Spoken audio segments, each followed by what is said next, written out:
Advocate Nelson Chamisa vauya vachizvitaurira aiwa nemuromo wavo.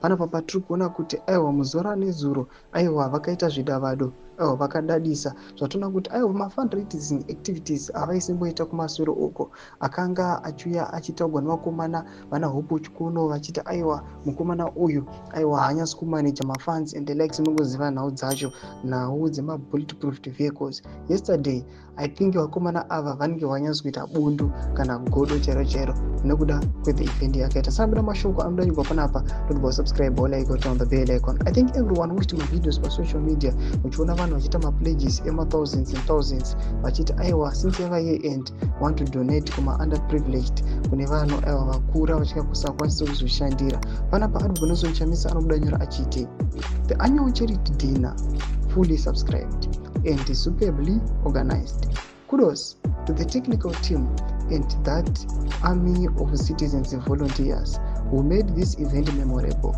All glory to be God.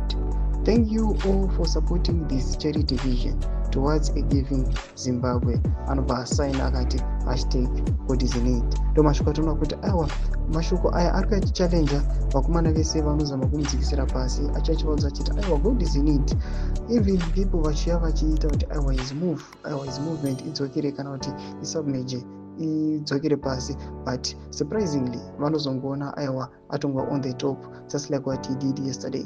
Tinza mafungiro enyu moti kudii pamusoro pechitiko ichi. Wabvina comment section medu, so subscribe or like, channel turn on the bell icon.